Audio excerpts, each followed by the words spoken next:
우리 교회에서 추수감사절의 윤례는 청교도들이 미국 이주 후에 첫 번째 수확을 드리고 수확을 한 후에 감사를 드린 데서 비롯되었다고 알려져 있습니다. 그러나 더 깊이 추수감사절의 기원을 따져보면 훨씬 몇백 년 전으로 올라가기도 합니다.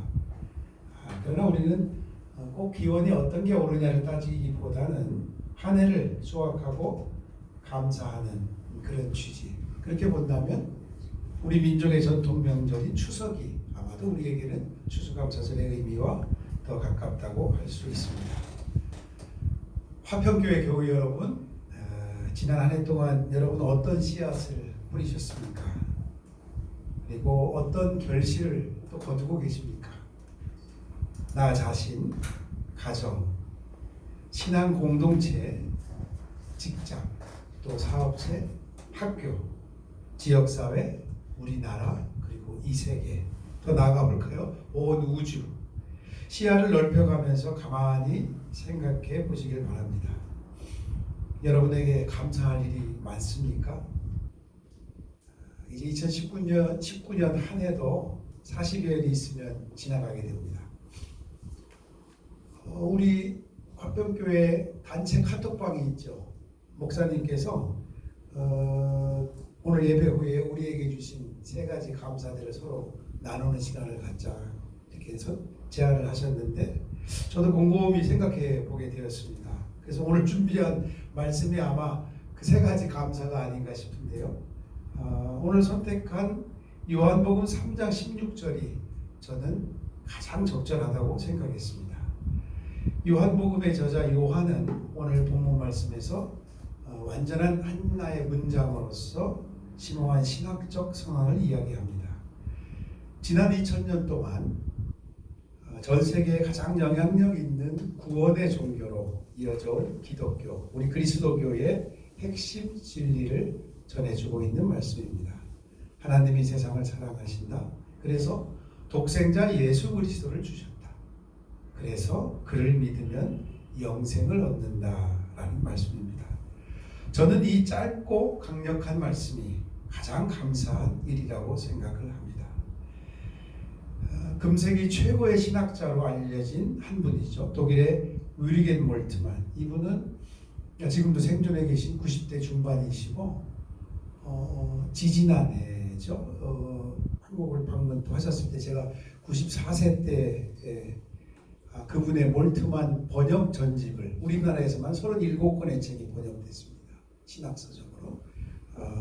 그래서 영인본으로 이렇게 전집으로 낼 때 제가 한번 가서 뵌 적이 있는데 그 위르겐 몰트만은 이렇게 이야기를 합니다. 그 자서전에서 쓴 말인데요. 하나님께서는 자기 아들을 세상에 보내신 것뿐만 아니라 하나님의 사랑의 본질 때문에 스스로 고통받으실 수 있고 고통받기를 원하시며 그분이 사랑하는 이 세상의 모순 때문에 고통을 받으신다. 참 어려운 말이죠. 예수는 십자가에서 자기의 죽어감을 경험했지만 아버지는 아들의 죽음을 목격했고 경험한다. 왜냐하면 아버지는 그 죽음을 극복해야 하기 때문이다. 라는 신학적 명제를 제시하고 있습니다. 18세 청년의 나이로 패전 독일군의 포로가 되어서 영국에서 군목으로부터 받은 성경 때문에 자기 삶의 희망을 갖게 되었던 몰트만이었습니다. 그는 참으로 하나님의 은혜 덕분에 살았고 시편에서 계속해서 나타난 탄식시 그리고 도대체 자기 아들의 죽음을 목격한 하나님이라는 분은 어떤 진리의 근원일까라는 그 고민 때문에 자기가 신앙을 시작하게 되었다라고 십자가의 신학에서 고백하고 있습니다. 여러분, 올 한 해 하나님으로부터 받은 값진 은혜가 우리에게 너무 많지만 여러분 세 가지를 손꼽으라면 어떻게 손꼽을 수 있겠습니까? 우리가 오늘 예배 후에 한번 나눠보기로 했죠. 저는 좀 더 구체적으로 제 스스로를 생각해 보았습니다. 제게 있어서는 첫째로 신앙의 길로 더 깊이 있게 인도하신 하나님께 감사합니다. 하나님께서는 당신을 바로 볼 수 있도록 제 마음의 여백을 넓혀주셨습니다. 오늘 예배드리는 이곳이요, 제가 일하던 기관이었습니다. 이 회관에 이사 올 때 저는 기획협력실장으로 일을 했고, 제가 사무총장이 되어서는 바로 밑에 층에 있는 4층 사무총장실을 세월호 조사관들을 위해 8개월 동안 내놓았던 일이 생생하게 기억납니다. 청소년들을 위해 생명과 평화의 가치를 위해 참 많은 일을 하고 있었지만, 정신없이 달려가는 제 걸음 속에서는 저는 제 자신을 잃고 있었습니다. 제 자신을 성찰하고 주변을 바라볼 수 없었습니다. 건강이 악화되었고 이런저런 이유로 일을 내려놓게 되었습니다. 저는 지난 1년 반 동안 쉼의 시간을 가지며 최우선적으로 기도하게 되었습니다. 하나님께서는 말씀으로, 때로는 주변 환경을 통해 제 삶의 속도를 조절하도록 인도하셨습니다.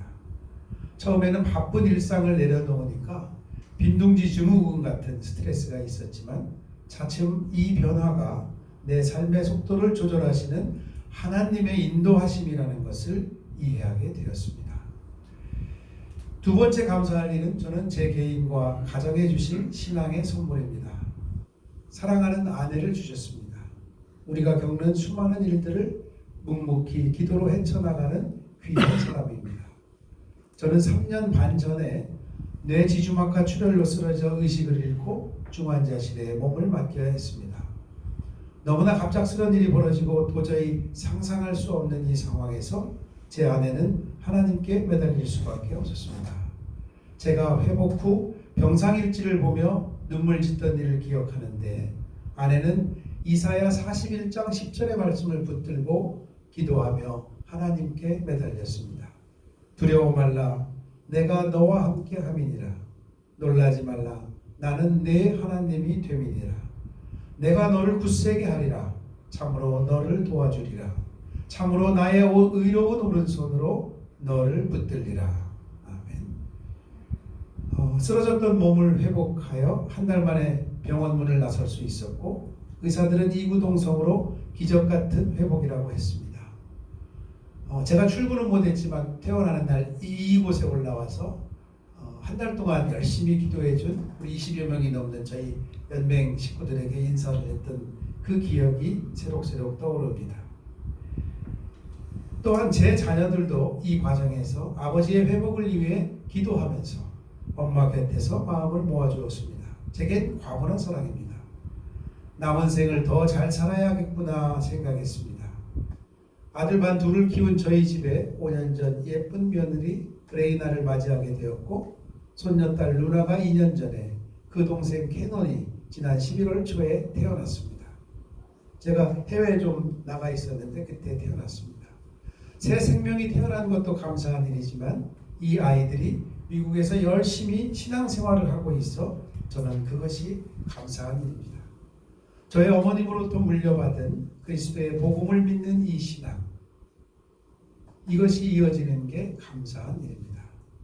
셋째로 감사할 일은 우리나라가 평화로운 통일국가로 나아갈 수 있도록 하나님께서 인도하고 계시다는 확신이 들어 감사합니다. 올해는 4.27 남북정상회담 1주년을 기념하며 미니 제안한 손잡기 행사가 전 국민의 참여 속에 잘 치러졌습니다. 저도 개인적으로는 민플러스 손잡기 행사가 끝난 후 철원에 있는 국경선 평화학교에서 일하고 있습니다. 우리 화평교회는 그 산물로 얻어진 교회라 해도 될 것입니다. 이 운동을 통해 만나게 된 분들, 안마레마 목사님을 비롯한 이곳에 계신 우리 조계성 감독님, 문경환 선생님, 또 곽대현 집사님, 그리고 국경선 평화학교의 평화순례사 양성과정도 일주일간 낮밤으로 함께 공부했으니 아마 우리들은 평생 동지가 될 것입니다. 저는 평화의 마음을 가진 사람만이 평화의 씨앗임을 믿습니다. 때로는 북미회담 교착 사태 이후에 정치적으로는 우여곡절이 있어 보이지만, 우리 믿는 사람들에게는 이미 통일의 큰 물줄기가 트였다고 믿습니다. 여러분, 신앙은 서로의 경험을 증언하고 나누면서 함께 성장하는 것이라 믿기에, 그리고 화평교회의 출발과 무관하지 않기에 제가 드릴 올 한 해 3가지 감사의 개인적인 이야기부터 말씀을 드렸습니다. 다시 오늘 본문의 말씀으로 돌아가 보겠습니다. 이 본문 말씀은 앞에를 완전히 이해할 때 온전히 이해할 수 있습니다. 3장 1절로부터 보면 바리새인 중에 니고데모라고 하는 유대인의 관원이 있었습니다. 그가 밤에 와서 예수님께 묻습니다. 라비여, 우리가 당신은 하나님께로부터 온 선생인 줄 아는데 하나님이 함께 하시지 아니하면 당신이 행했던 이 표적을 아무도 할 수 없습니다. 하나님이 함께 하셨기 때문입니다. 이렇게 묻는 니고데모를 향해 예수님이 대답하십니다. 진실로 내가 너에게 이르노니 사람이 거듭나지 아니하면 하나님 나라를 볼 수 없느니라. 이렇게 이야기를 하고 계십니다. 그럼 거듭난다는 게 무엇입니까? 다시 나이가 먹은 사람이라면 다시 어머니의 모태로 들어가야 됩니까? 다시 물으니까 예수님께서 대답하시기를 물과 성령으로 나지 아니하면 하나님 나라에 들어갈 수 없다. 이렇게 말씀하고 있습니다. 그리고 오늘의 본문 말씀이 이어져서 나오는 말씀입니다. 제가 다시 한번 드리는 말씀은 하나님이 주신 가장 귀한 선물은 바로 예수님을 이 땅에 보내주신 그 사실이라는 겁니다. 그 예수님은 어떤 일을 하셨죠? 예수님은 복음을 전하셨습니다. 하나님 나라가 가까이 왔다. 그리고 너의 삶의 태도를 바꾸어 하나님 나라를 믿어라 라고 복음을 선포하셨습니다. 그래서 그 복음, 하나님 나라의 복음을 우리가 믿고 따른다면 영원한 생명을 얻을 수 있다는 것입니다. 주시는 분은 하나님이시고 감사함으로 받는 사람들이 바로 우리들입니다. 화평교회 성도 여러분께 올 한 해 인도하신 하나님의 은혜에 감사하고 남은 기간도 유종의 미를 거두시기를 축원합니다. 하나님은 한 해 농사를 차곡차곡 지어가듯이 하나님을 향한 정성스러운 우리 신앙의 태도 그리고 세상을 향한 우리 삶의 태도를 보시는 분입니다. 돌이켜보면 매 순간 하나님은 한 번도 개입하지 않으신 적이 없습니다. 우리가 숨쉬는 공기 또 마시는 물 너무 귀한 거고 우리의 생명 유지에 필요한 것이지만 우리가 그저 지나치듯이 그분이 개입하시고 어루만지시는 손길을 못 느끼고 살아갈 뿐입니다. 그분은 우리에게 너무 많은 것을 주셨고 우리는 그것들을 부지불식간에 알게 모르게 다 받으며 살아가고 있다는 것입니다. 이 사실을 함께 공감하시길 기원합니다. 세상을 사랑하셔서 이제 예수님을 보내주셨는데 그렇다면 하나님에 대한 올바른 우리의 태도는 어떤 것일까요? 저는 마태복음 7장 7, 8절에서 다음과 같이 말씀하신 예수님의 말씀을 생각합니다. 구하라 그러면 너희에게 주실 것이요 찾으라 그러면 찾을 것이요 문을 두드리라 그리하면 너희에게 열릴 것이니 구하는 이마다 얻을 것이요 찾는 이가 찾을 것이요 두드리는 이에게 열릴 것입니다. 예수님은 그것이 무슨 의미인지를 또 풀어서 뒤에 설명을 해주십니다.